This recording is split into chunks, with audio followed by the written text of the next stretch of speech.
Good afternoon to all of you in this auditorium and to the 200 people online. This is a school record, Doug. Oh boy. 200 people online. This is what happens. You have famous speakers speaking at this school. Um, this is a very wonderful day, a very joyful day in the life of the school. It happens every year at this time. It's a career fair and the beginning of many of our students facing the prospect of exiting the school and becoming architects in the world. And so there are a number of things to acknowledge today. I think I want to begin by acknowledging all of you in this room who are either graduates of the school or visiting us from different offices around the country. Will you please rise and we'll celebrate you.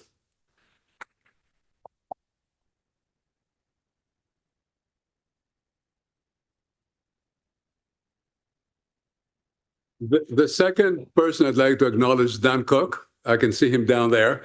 He is the person who is going to walk into the very large shoes of Doug's at the Office of Campus Planning and Operations. So Dan is also a distinguished alumnus of the school, and his son Ben was one of our students here a very short time ago. So the memory of Ben is floating around this building someplace. So welcome, a great welcome to you. And then, of course, it's Doug Marsh's day, and I will try to give Doug a longish introduction. And by that, I mean that I will not say very much about his CV, because he is both an alum and a friend and a guiding light around this campus. But I will say just that he is a graduate of the class of '82, and also that he has been the director of our campus. He's essentially our campus architect, if I can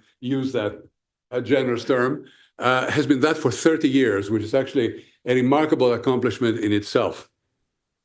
As this is a school of architecture, and so many of you are either graduates of the school, teachers in the school, visitors and admirers of the school, students in the school, and so on. I just want to say two or three things about why Doug's presence here today and his presence on this campus for the last 30 years in this position as campus architect was so very fundamental. This is Career Day, or the beginning of it anyway, and you've heard us often enough speak about careers other than just being a great designer in an architectural office. And I think that the notion of being able to graduate from the school and take a job as a developer, as a builder, as the head of operations of a corporation or an institution, as an appointed official, as an elected official. Do you remember Thomas Jefferson, anyone? As a person who can affect the cause of architecture in a remarkably important way, I think that's on a career day such as today is, we should really be giving more credence to those possibilities of understanding how architecture can become more and more and more influential in the world. And you chose a path, Doug, that might not have been as an architect. For a while you worked as an architect, but the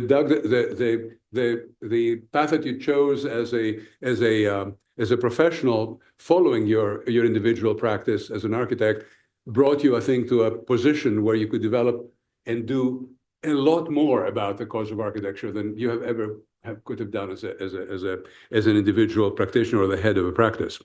The second important question about Doug's contributions is that we're also living in a very unique moment in the history of architecture, where we've recognized, both for modernists and professionals alike, that it is not desirable or possible anymore to be designing in the practice of single buildings. That single buildings have been the demise of the civilization, in the sense that we've been building without understanding how buildings come together, how they make public space, how they affect the landscape, how they make harmonious ensembles of things and places that generate life at its best. And also we have sort of demonized the idea that we can be talking to each other as a community about how we make places that are permanent, useful, and meaningful And so the idea that then you become a campus architect and you're in the business of leading architects is a remarkable accomplishment, because you did not design any of these buildings, but all of these buildings are yours in ways that nobody could ever imagine in this room about how yours they are, because you've been able to pursue the initial idea, the programming, the campus planning, the programming, the initial ideas, the development of these ideas, the construction of these ideas, down to the use ideas of these ideas, because you're also the director of operations, which is even more meaningful in this cycle of how one makes a built environment. So it's a remarkable thing to think that we have among us somebody who has not only made or is making buildings, but it's actually working in ensemble to make places that are beyond the usual conception of what a 21st century architecture is about. And the last and third thing, which is probably the one that strikes closest to our heart, is that this 30 years, as this lecture would attest to, has also generated a campus, a whole place that is actually the physical interpretation and expression of what Notre Dame is as an institution. And this is really, really important. It almost seems self-evident in the history of American campus making that campuses are expressions of the values of the institutions that generated them, except that in the last 50 years, campuses have turned into trash heaps around the country. And the word trash heap is very generous. It is very difficult to distinguish a campus from the city. You know, there is a mixture of architectures, of intentions, there's competitions between buildings, there is no formation of public space, and there's no sense about the value of how an institution can be formed to make a place that expresses and describes it. And we all know, of course, that it means, for Notre Dame, it means high competence, high value in being an expressive and powerful person, but also respect for others, community action, open debate and democratic institution making and decision making, and doing all of that level of excellence, that kind of incredible presence in the world, humbly. And I don't think I could possibly describe what you've done here, Doug, but actually say that it's really an accomplishment of extraordinary proportions, done humbly in the spirit of doing good in the world. So thank you for being here. Thank you for everything you've done. And I hope that we'll have a chance to not only see your work in your presentation, but also talk to you and ask questions after you're done. So welcome. Well, thank you. Yeah.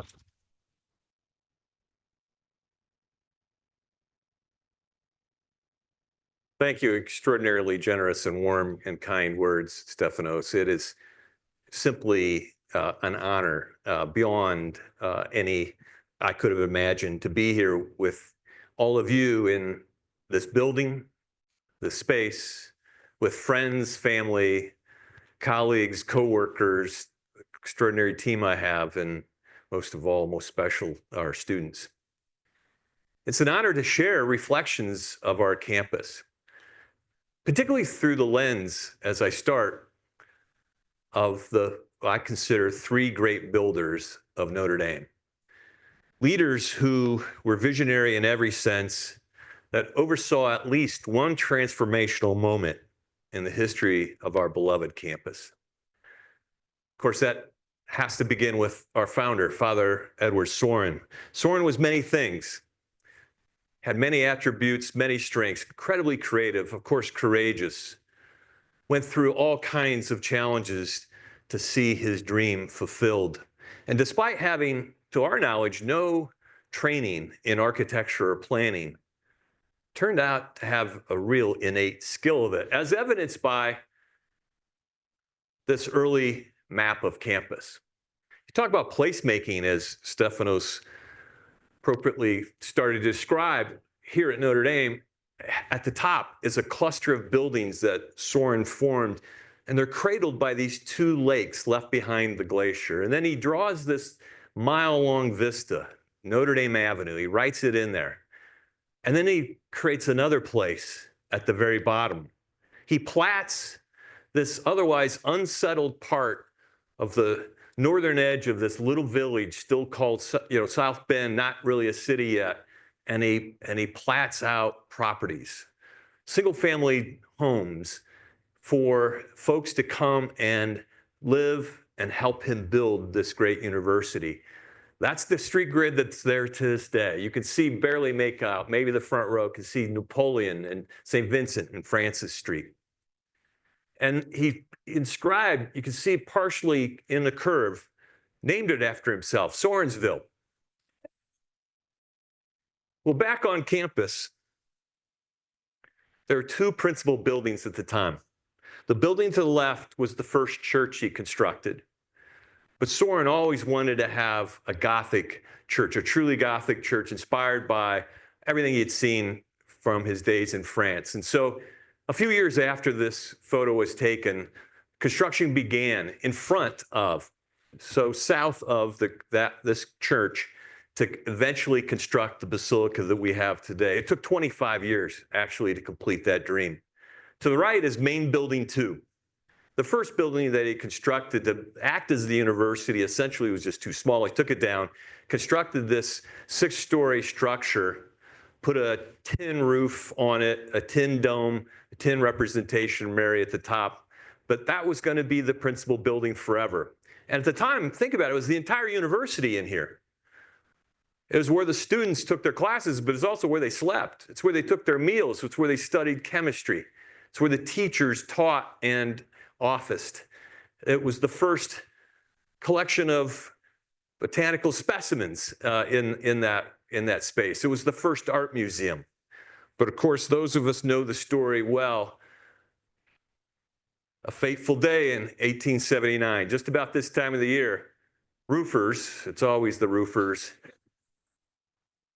repairing a coal tar pitch hole that had formed in the main building, left an ember behind from their work. Decamped for the day, but that ember burned eventually into the structure and took the building down. Fortunately, no one was hurt, but obviously the building was destroyed and it looked like the dream was over. Notre Dame burned to the ground, was across, eventually headlines across the country. Soren himself actually wasn't present for the fire. In fact, he wasn't even president by this time.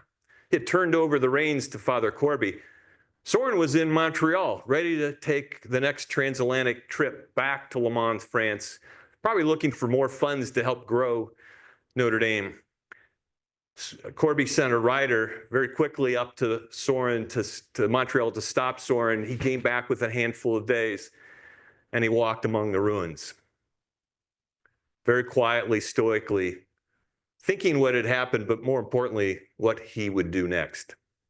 He gathered those who had remained into the new church, and he faced the altar and he knelt at the steps and he prayed. And when he was done praying, he stood and he faced the congregation and said this: "This was my fault. When I was a young priest, and I started Notre Dame, I named it for Mary, Mother of God. She's told me I dreamed too small, and she burned it down. Tomorrow, we will start rebuilding, and it will be bigger and better. And when we're done, we will cap it with a golden dome and a golden statue of Mary, so that forever on, all who come to Notre Dame will look up and know to whom we owe our great blessings and fortune." And then he began to organize everybody in teams. One team consisted of 300 people assigned to make bricks. He built a kiln at the shore of St. Mary's Lake, and they mined mud and marl out of the bottom of the lake, and they made, over the course of the next few months, 2 million bricks to rebuild the building from. He himself went to Chicago and hired an architect, Edward Willoughby, and they collaborated very quickly to put a design together for the replacement building. And by May 10th, the foundation was laid. The cornerstone that's there today was laid, and teams began to assemble those bricks and make the new building. Incredibly, by September, enough was done, they could reopen school. Soren's fear was if he missed the school year, then indeed the dream may actually have expired. People would never have come back, and it had been over. Yeah, the wings came later. The rotunda that supports the dome came a few years later, but he got enough done in a record amount of time. Now, I've given this talk in variations before. Whenever this slide comes up and my boss is in the room, I never make eye contact. Shannon Cullen, our wonderful executive vice president, always has this quizzical look on his face, like, Marsh, if Soren could do this in 4 months, why does it take you 4 or 5 years to do a building about half that size? So I never have a good answer for him, so let's just go on. We have a treasure trove of incredibly wonderful archive photos of campus, and this is one of my favorites. It's a favorite because it tells a campus of 2 stories. This budding central core. Look at how visionary Soren was in his response to the fire. He's still not quite done with the new church. The basilica's got another 5 years before he's got enough money to finish it for the steeple. But then behind it, you could see the dome had been built, finally. And then to the right of that is his first performing arts center, Washington Hall, named for his favorite president. But look at the simplicity of the foreground. This is where Walsh Hall is today. It's still a farm-to-table operation. It's hand-to-mouth. This core is surrounded by hundreds of acres that still raise crops, that feed livestock, that feed the students and the teachers. It could still be gone. That's how humble this setting is, yet Soren saw beyond that. Incredibly visionary.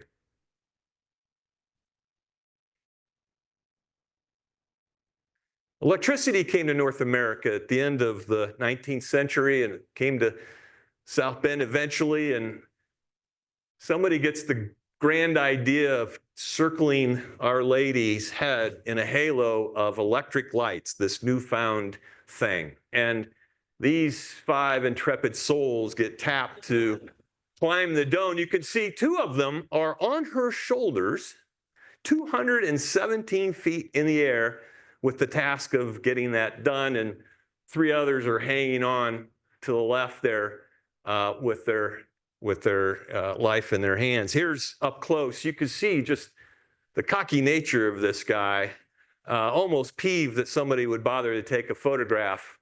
Clearly the day well before OSHA arrived. Well, this fool was matched by this one a few decades later. I've had the opportunity in my tenure here to oversee 2 regildings of the dome and Our Lady. And it is a special treat to have the opportunity to climb some precarious scaffolds, safe, under OSHA's supervision, yet precarious nonetheless, to get up there and to look and touch and feel her. It was a moving experience, particularly because of the artisans that were assigned to do this. Folks from Conrad Schmidt Studios, who do all of our beautiful artwork in the Basilica and our restoration work. Their latest accomplishment is the repainting of the inside auditorium of Washington Hall. You should go see it next time you're walking on campus. It's extraordinary. Here, this young woman is taking 3-micron thin sheets of gold and burnishing them on inch by inch, working sometimes 6 days a week throughout the summer of 23, not because we asked her, but because she knew how important it was to us to be done by the time school started. That skill set also matched by these extraordinary craftspeople, the steel workers of our area who built this extraordinary structure around Mary and the dome that never touches any of it so that it can be regilded. But by the end of that summer, that scaffold was taken down and Soren's view and vista was restored to remind us and all who come down Notre Dame Avenue and see it from all different angles, to whom we owe our great blessings and fortune. The next great builder, I contend, only has one structure to his credit, Mr. Newt Rockne, who came to us as a 22-year-old undergrad in chemistry in 1910. Turned out he was a really extraordinarily good student and a two-sport athlete. Apparently preferred baseball over football. By the time he graduates 4 years later, he gets two job offers that he accepts. One is to be a teacher of chemistry with Father Newland, who taught in and ran his labs in Crowley Hall. And of course, we attribute the invention of artificial rubber to Newland. He also gets the job as an assistant football coach under the legendary Jess Harper, truly the father of Notre Dame football. In those days, Harper's team was known as the Ramblers, because they literally rambled coast to coast, travel by train in those days, and they play anybody anywhere. All the great teams, the USC's out in the Coliseum in LA, or they'd play Navy in the Polo Grounds or Yankee Stadium. By the time 1918 rolls around, Jess Harper takes another job, and Rockne's promoted to the top job. And he goes on, of course, we know, 12-year coach, wins 3 national championships, and I think this coming season is this last year we just concluded was the 100th year of his first national championship. But Rockne saw a business problem at hand. He had a very simple stadium to play in, Cartier Field. In those days, the ticket gate was the source of revenue. Radio was barely a media. We're a long way from, of course, television. So teams relied on people coming to the games to fund their travel and their expenses. No team wants to come to South Bend, the middle of nowhere, play this upstart little scrappy team that seems to knock them off in their stadia every once in a while. Not for 15,000 people in the stadium. So Rockne sees a need. And he goes and finds that Michigan builds this enormous new stadium.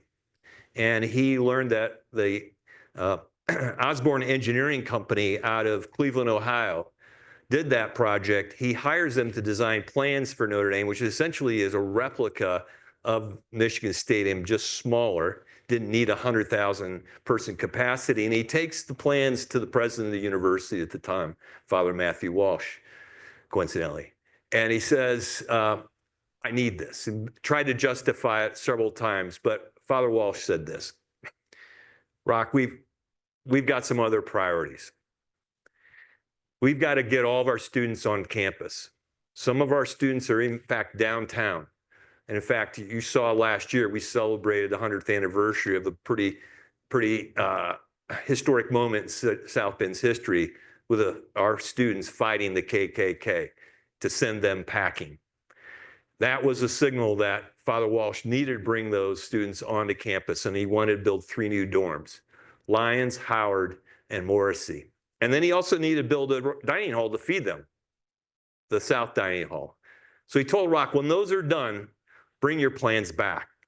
Well, those got done by 27 or 28, and the project was green-lighted. Rockne took his team on the road of all of the 29 season so that Notre Dame Stadium could be constructed and then opened to great fanfare in October of that year. Look at where it lies with respect to the rest of campus.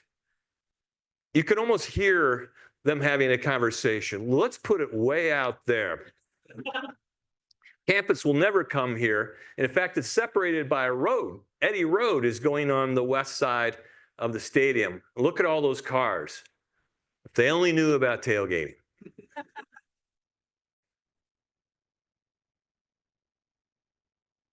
Well, time went on. 15 years later, the campus began to encroach. So Cushing Hall was built, and Hurley Hall was built, and that put pressure on Eddy Road. And so Eddy Road was closed. In this photo, you can see just at the bottom right, Juniper Road was moved to the east side of the stadium. And it was there for another 60 years. So the campus could continue to march eastward and fill out in time.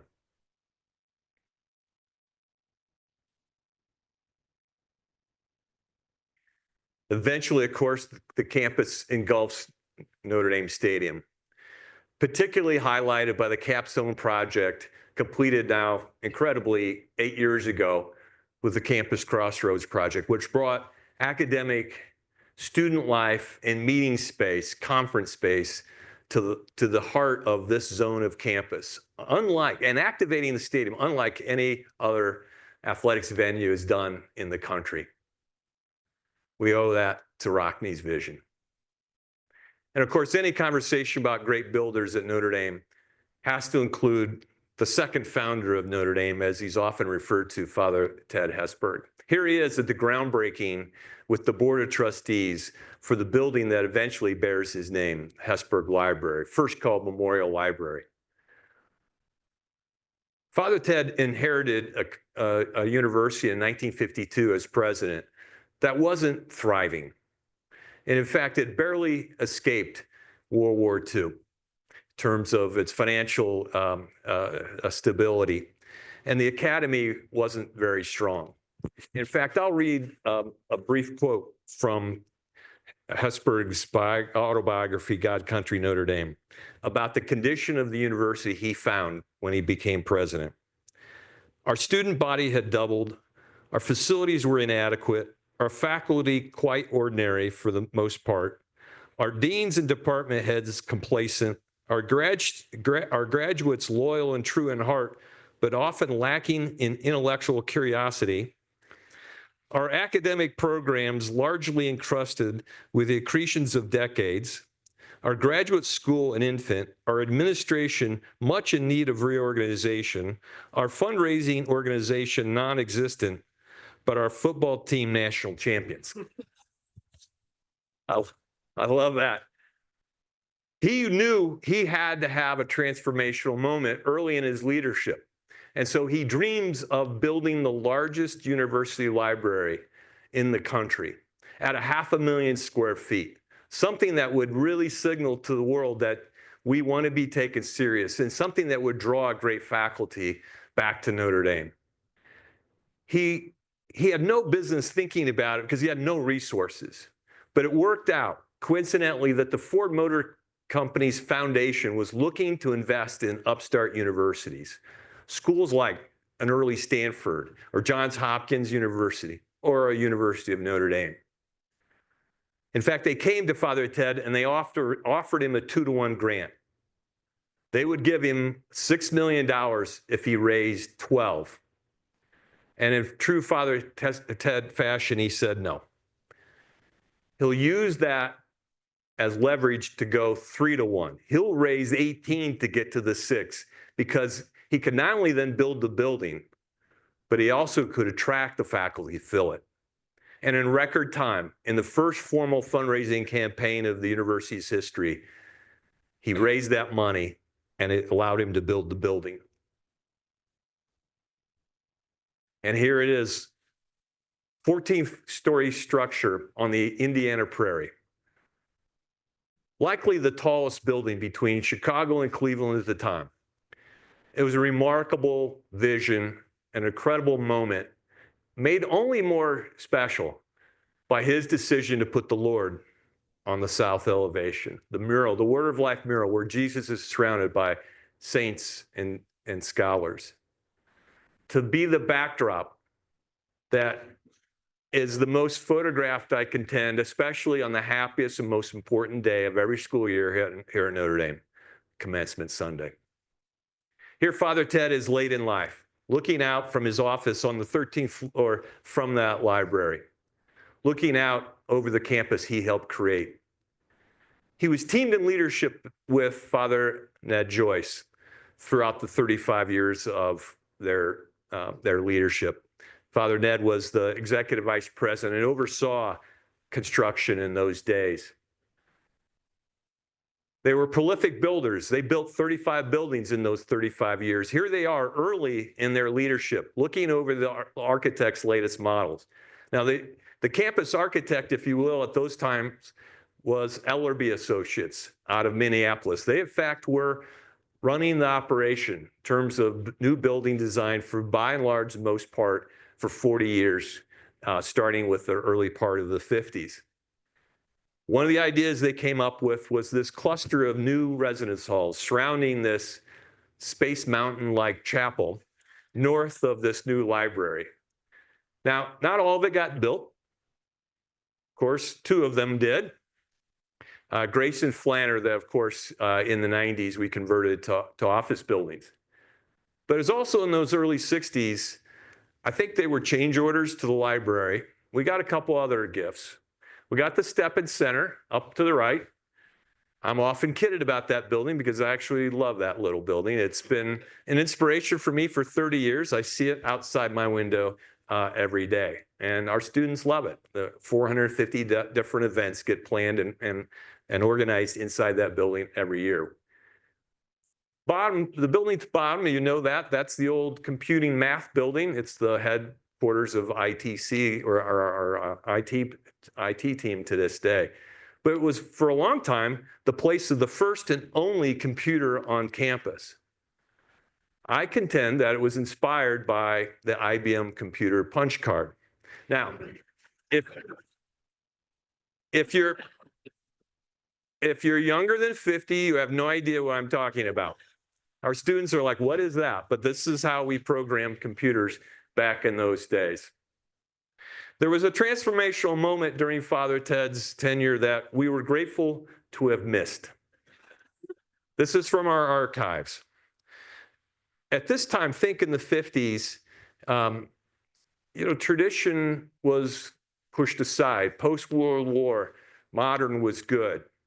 It was time to do something about the main building because it was in great disrepair. In fact, the 5th floor had to be condemned in the 50s because the joists were starting to sag so much and cracks starting to form. And it was like that for the next 40 years. It wasn't until the mid-90s we opened it up, part of a comprehensive renovation, modernization of the main building. We found what had happened. In the haste of putting the main building together in 1879, it appears that carpenters took the cutoffs of joists and studs and rafters and nailed them together to make full members. Maybe they're running short of supplies or running short of time, but that's what they did. That's fine for a while, but we know over time those connections are going to weaken, and they did. And that's why we had to condemn that floor. I can assure you all that's been replaced. We did that in the 90s, and that should not reoccur. But the building was in such bad condition that there was thought to take it down. And take it down and replace it with a new modern structure. And some folks have suggested this might have been even a placeholder for a new library instead of where it ended up. But Mary, rest assured, was going to stay in place. You can see her spatially in the same spot, on top of a 200-foot tall obelisk in the front of this new, very contemporary plaza. And so we're grateful that we can only imagine Father Ted maybe throwing out the architects from the room, that this did not materialize. But certainly the last 30 years have been also a period of great change and transformation here at Notre Dame.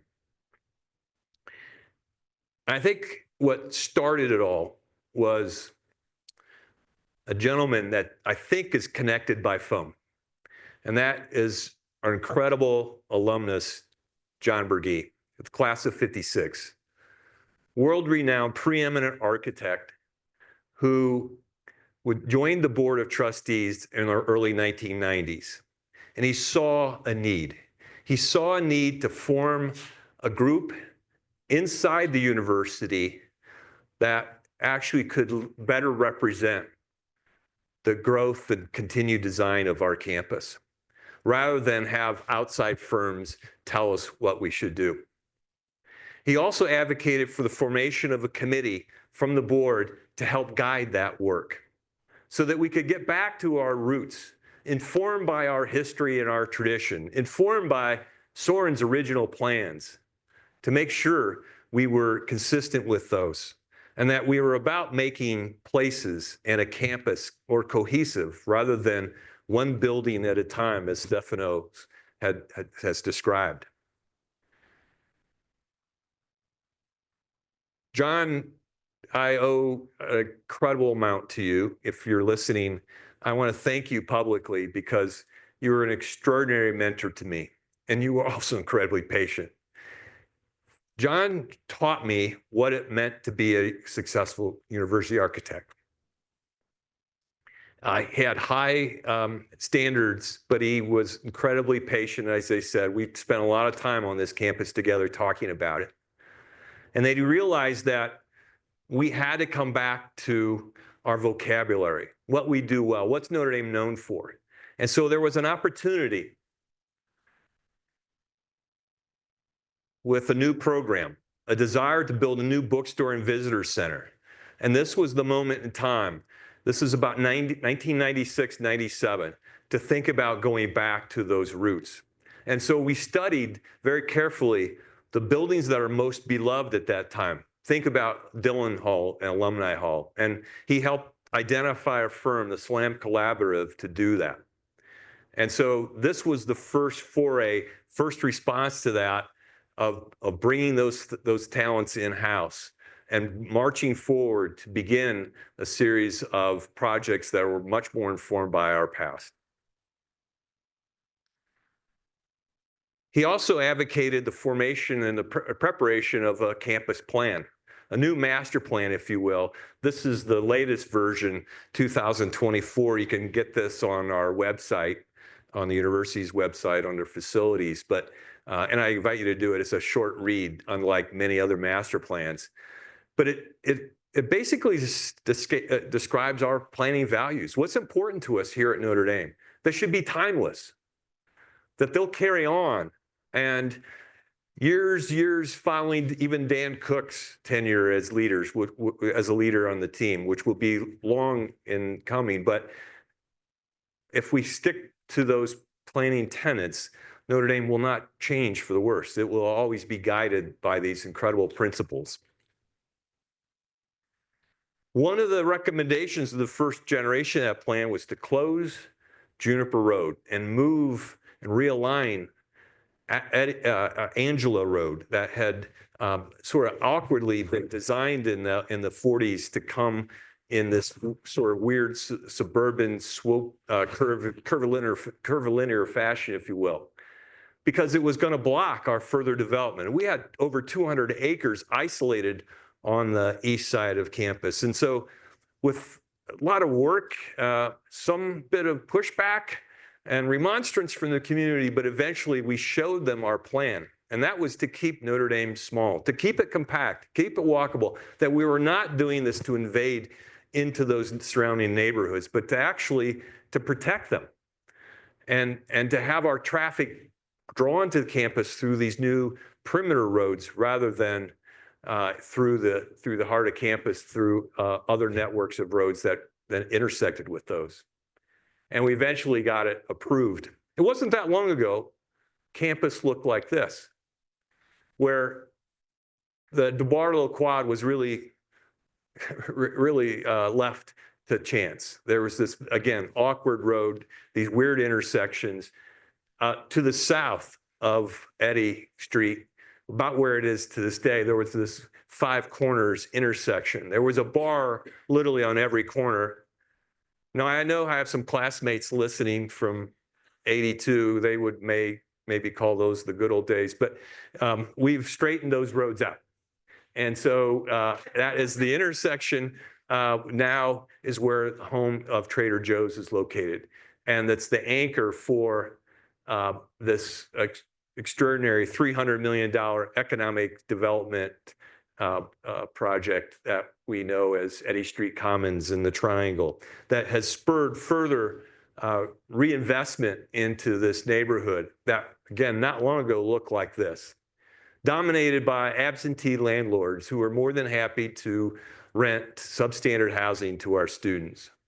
An extraordinary metamorphosis in a matter of 20 years, home to new housing, but also homesteaders who have been there generations, seeing hope and reinvesting in their own properties, and seeing the catalyst that this has created and the energy from campus all the way to downtown has been truly remarkable. Back on campus, Father Monk Malloy, our President Emeritus, decision to anchor the campus with the new Performing Arts Center, 5 venues to welcome the world and South Bend to our campus, to come and see an extraordinary performance or a film inside this incredible venue, or come and hear a lecture in this wonderful building, or see the student work that's often displayed in the halls that's just really inspiring and spine-tingling, or come to our world-class Museum of Art, now anchored as the first gateway building, entry building off Notre Dame, off of Eddy Street and Eddy Street Commons, an extraordinary collection. And just to the very upper left where you see the stadium start, the O'Neill Hall of Music, where you can go and actually in a theater about the same size, hear world-class music performed by our incredible students, our faculty, including in the program of sacred music. And if we continue to fly above the stadium and go on the other side, once was a road, is now a quadrangle, home to 4 residence halls. Graham Hall just finished this past year.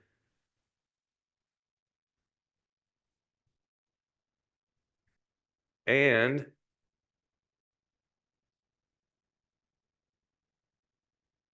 we may have battery problems, so I'll just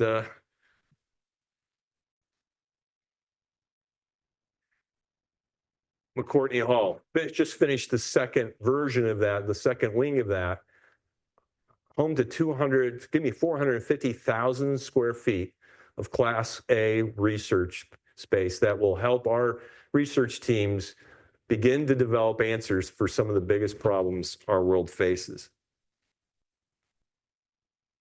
I'm often asked, well, what is the plan? How does the plan guide you? What do you think often about when you're working with your colleagues to place the next building? And I often go to a drawing like this where we purposely have highlighted the great open space of campus, the quadrangles, the major axes and counter axes. We've also intentionally highlighted in yellow the 34 residence halls, which of course is the core of life here at Notre Dame.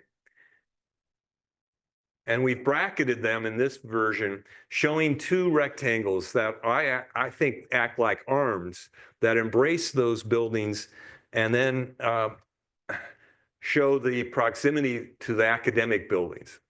So this adjacency is not by chance. This has been decades in the making, going back to Sorin, when Sorin College was built and Walsh Hall was built.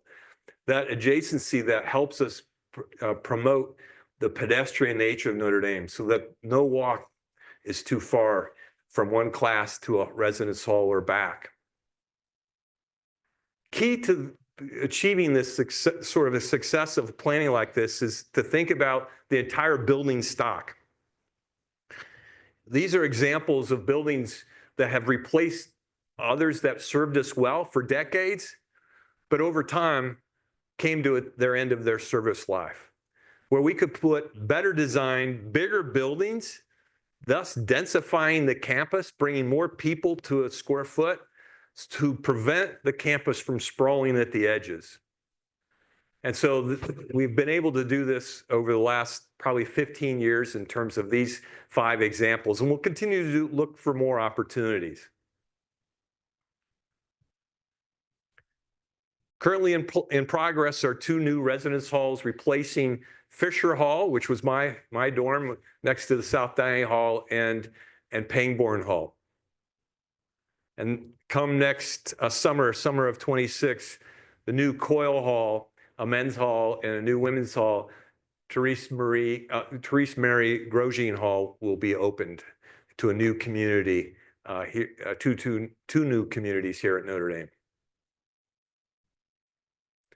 We also, during this period of time, have, I think, really refocused ourselves in terms of a reinvestment strategy. The last thing we want to do is to leave behind for future generations an unfunded massive deferred maintenance need. And you read about this in media where schools have fallen into this trap and they can never get out of it. There can never be enough money to repair some of these campuses. Notre Dame is committed not to let that happen. And so during this era, particularly with guidance of the committee from the board that John helped found, we began a very concerted plan, working with our teams in finance to make sure we have the money to do it. This is an example of a hall we take offline every year. Last year it was Breen Phillips Hall, just reopened this past fall, where we inject significant sums into those buildings and solve big problems, including accessibility. All these buildings on the North Quad, for instance, are mid-level entry points that is not open to everyone. Now they will be. We're about ready to launch, come commencement, right after commencement, the largest single renovation project in the university's history. We're going to renovate South Dining Hall. Now, it may seem like some of you, well, you just renovated it. Well, I just renovated it back in 96 and 97. I often say if you're renovating your renovations, it's probably a time to retire. And that's what's going to happen. I can assure you, though, and I know there are a lot of fans of South Dining Hall. I'm one of them. We're going to keep the two dining halls intact. They'll get a sort of a refresher. What's going to happen, though, is the guts of it, where the action occurs, where the cooking is done, where the meals are served, are going to change remarkably. This was in fashion at the time. In the 90s, it's no longer.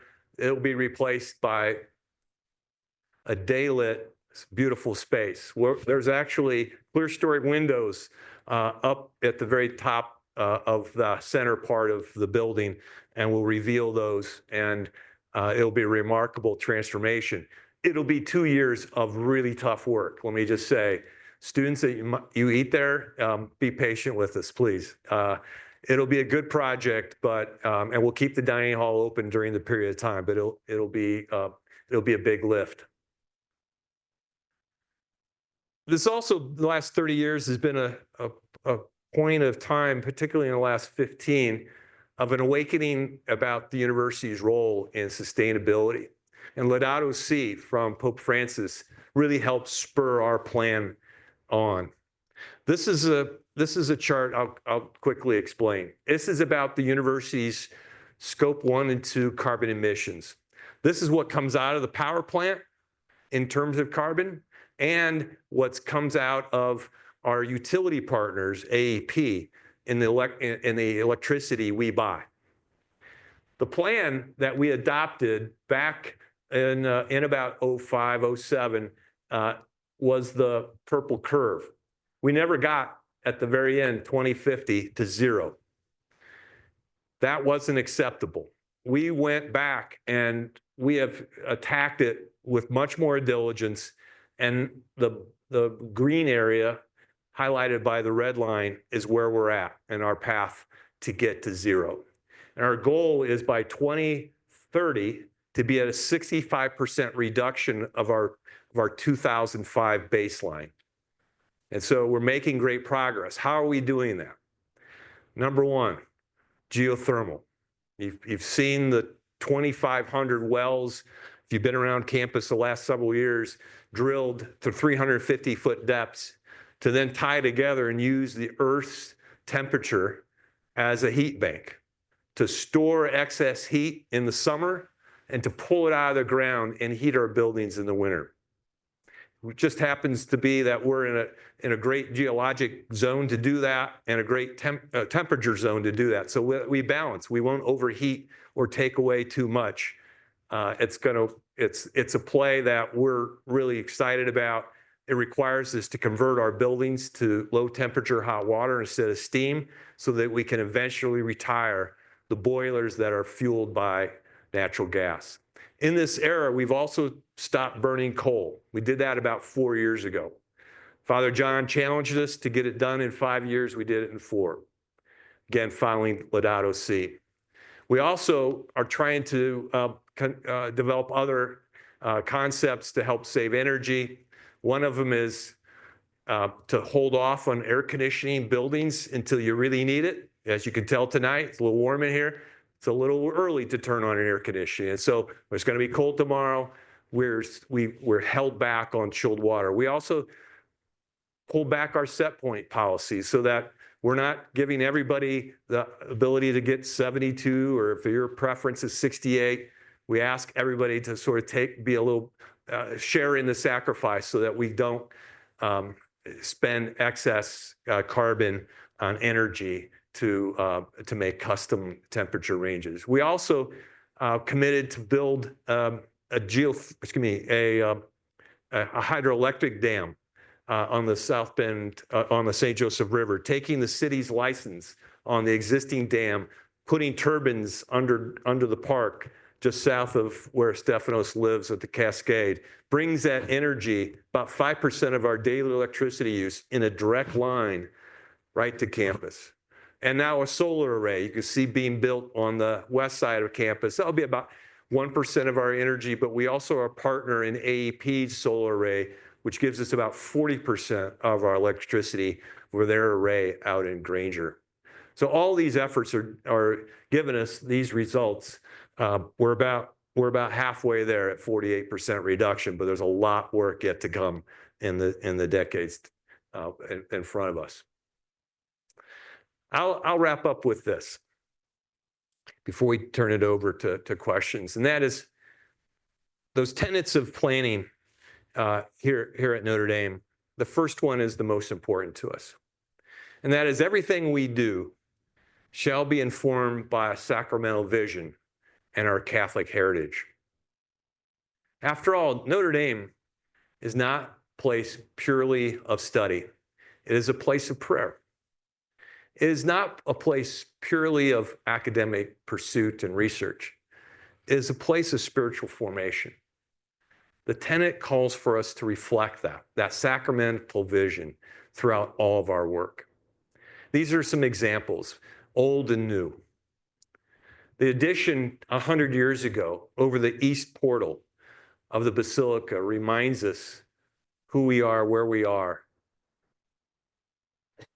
The incredible tradition of over 60 chapels on campus, every residence hall having them, so that our students, our community, has a place to go and pray and celebrate the Eucharist. In the lower left, the most sacred outside space on campus, the grotto, of course. And then much newer than that, in the last couple of years, the creation of a new Peace Plaza, a spot for folks to come pray and pray prayers that have never been in more need. We're in the midst of another transformational spot to create, hopefully, a sacramental location right in the heart of Notre Dame, at the terminus of Notre Dame Avenue, at least the vehicular terminus, the main circle, that's been fairly blasé, let's say, over the last couple of decades. And so we are in the midst of transforming that into the Notre Dame Circle. It'll be a space, once done at the end of the summer, that will be celebrating the commitment and the contributions of women to the success of the university from the beginning, with a special emphasis on the 50-year class of 1972, the year that women were first admitted as undergraduate students at Notre Dame. Right now is a big hole. We have a big sewer we're fixing at the same time, but look for this to unfold in the weeks to come.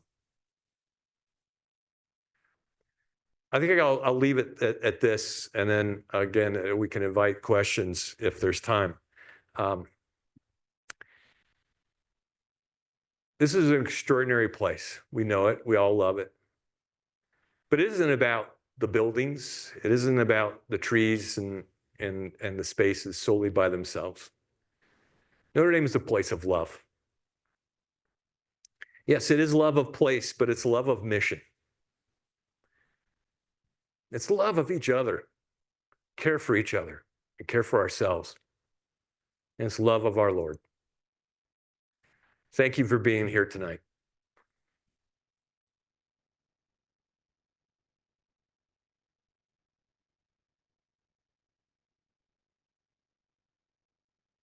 I'm happy.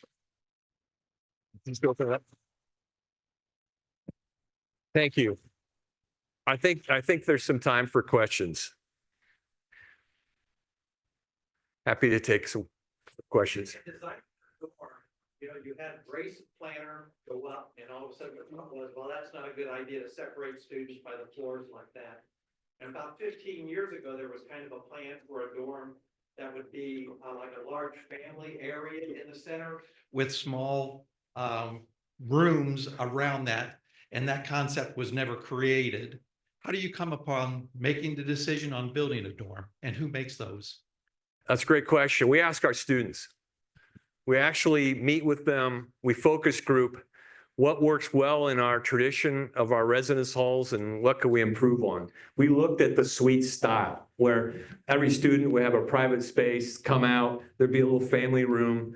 And I have to say by overwhelming majority, our students rejected that. But you see that model throughout the country. It's very popular. Our students love the residence halls and the way they're set up. And most of them vote for the community bathroom because there's still an opportunity to run into your friends. And our corridors are extra wide, especially in the guys' dorms, because that's where the football games, that's a hockey arena, football game, basketball court, all rolled into one. They love community. We go to the state and ask the state fire marshal for an exception to the code requirement that says close the doors.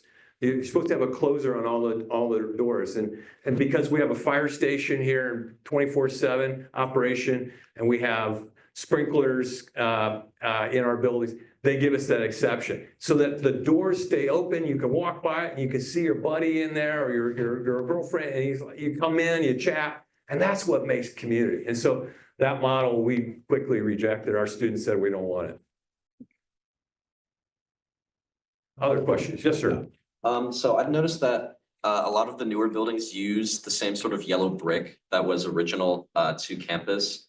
I assume that we no longer make bricks from the lake, but how do you go about sort of matching those materials? We have a great partner in the Belden Brick Company in Belden, Ohio.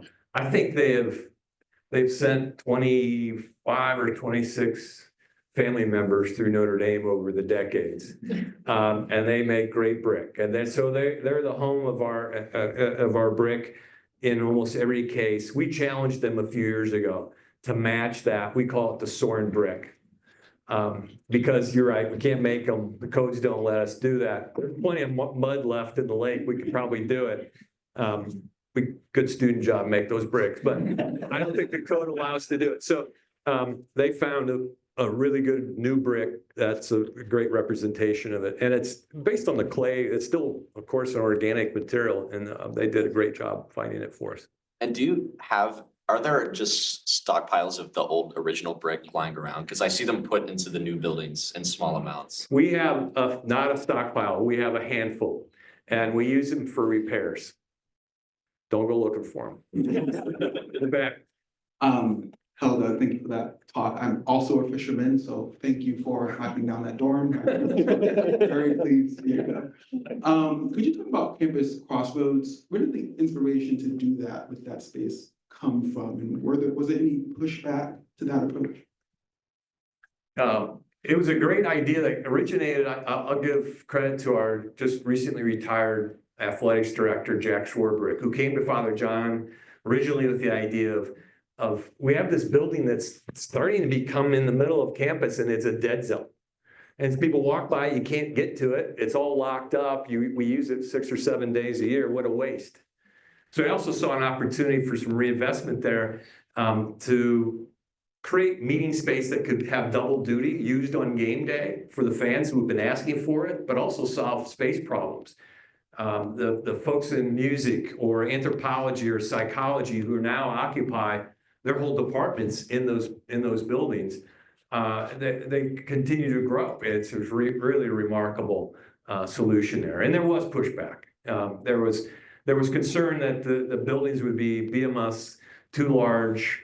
We were careful to try to design them so they would scallop down and have these terraces rather than so many of these sideline structures. You look like they're just sliced off like Velveeta cheese blocks.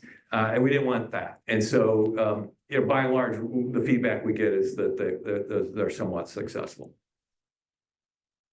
Yes, Well, thank you and congratulations on observing time. thank you. You mentioned the reduction of carbon from sources of power, but how much gain are you getting from the new efficiency of the new buildings and from the renovations of dorms and so?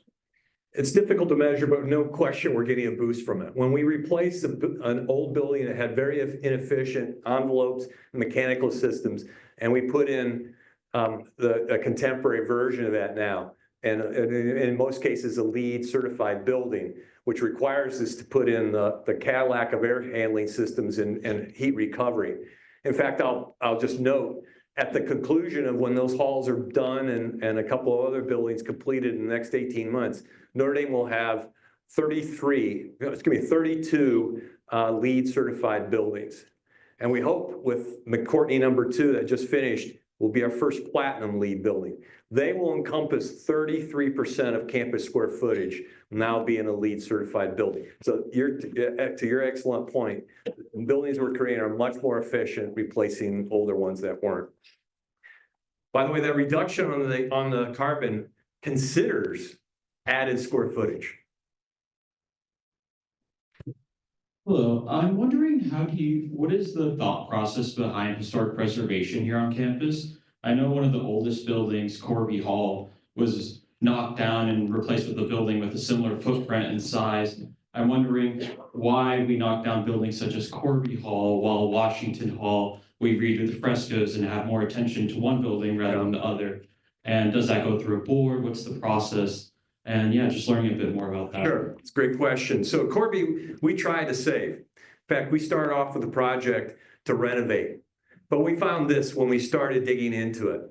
Corby was also built rather hastily in the 1880s with a rubble foundation. It was probably a contemporary building technique at the time, but it was basically digging a trench, throwing some rubble in and some mortar, and then building on top of that. It was all a wood structure. It was all dependent on the load-bearing walls then all the way up. So you end up with these extraordinarily wide corridors. I think it had 12-foot wide corridors, but very thin building plate from there. And what the goals of the order was to try to get a few more apartments in there, and they've been very odd and elongated. We also saw the settlement issues as we tried to really project what we needed to do to the building that we don't think it would have survived, quite frankly. And so made the unfortunate, sort of tough decision, but in the end, we took it to the board and they helped us make that decision. But in the end, we think it's right. We repurposed many things from the original building on the structure and try to make it like it was from that era. Yes. So earlier when you were talking about like finding this kind of new university style that you like looked at Alumni Hall kind of as one of the main sources of inspiration. I guess I was wondering if it was ever kind of an idea in the room to go back further and look at kind of the more Victorian like buildings, so St. Edward Hall, Soren Hall, Fun, and those as kind of a path. Yeah, I'd say yes, especially as evidenced by the new Remick Family Hall. So the new home for ACE, northwest of the main building, using the second French Empire style.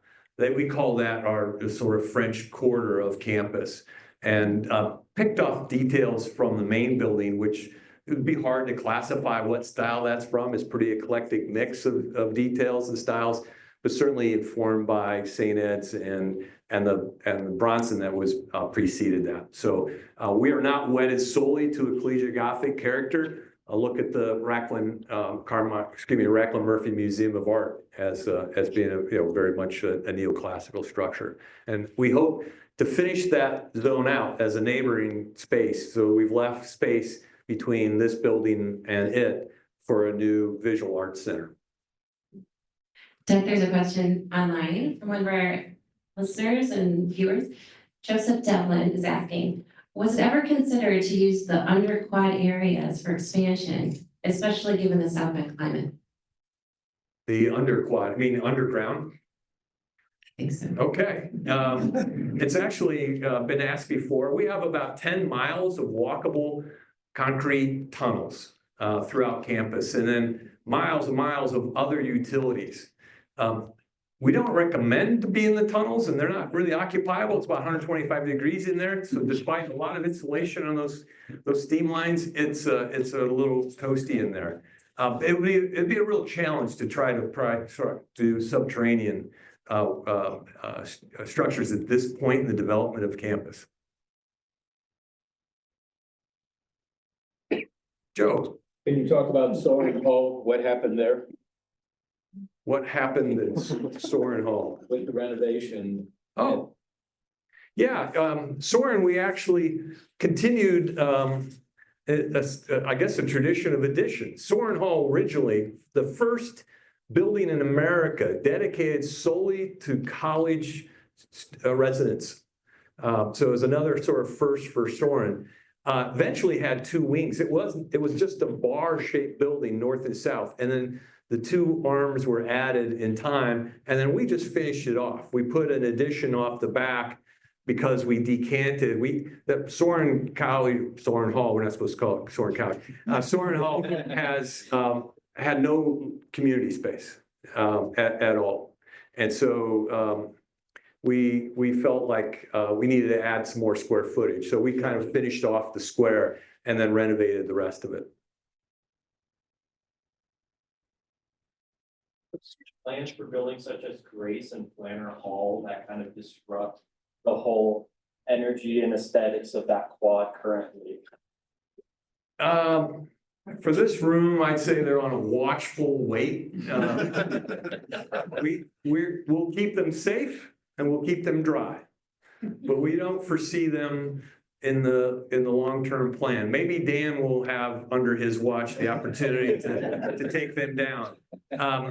But I don't want to put anybody that's has an office in those buildings on alert. It's not going to happen anytime soon, but we would, I think, look for the opportunity to say that they've lived their life. And that's going to be, I think, over time, an important part of our campus that could be reinvigorated with different buildings. But, you know, a common phrase we use around the office is think like Soaring. And so we don't like to necessarily put timelines to everything, but we have to look at the very long-term view. We're going to be here. We're not going anywhere. And so whether it's looking at what's happening around us at the edges of campus or right in the heart of campus, we have to think like Soaring and always have that future projected in what we do. Just one last question. Yes, Jerry. My family moved here in early 2000, as you know, and we kind of really fell into the love of the campus. And I'm sure you look in the mirror and say, pinch yourself. I've really done a great job. You and your team have done an amazing job. So I'd just like to publicly say thank you. It's really a fantastic piece. Well, thank you. And it's time for me to return the favor. First of all, thanks for turning out tonight, both in this room, in the overflow room, but also online, especially my classmates. They wanted to sign up for 1.5 learning units. I think I said, if you sit through this, they'll probably take 1.5 off your record. I want to say thanks to Dan for saying yes to Notre Dame. But once again, he's going to be a tremendous leader and he'll be here a long, long time. I want to thank a couple other colleagues on my team that's here today. They represent 500 some odd souls that represent that consist of facilities design and organization, our group that's charged with the care and stewardship of this remarkable place. Doug, thank you for being with us tonight. Thank you. I got one more person I got to thank, and she's right there. And that's the love of my life, Pam, of 41 plus years, and been just an incredible partner through life. And so thank you.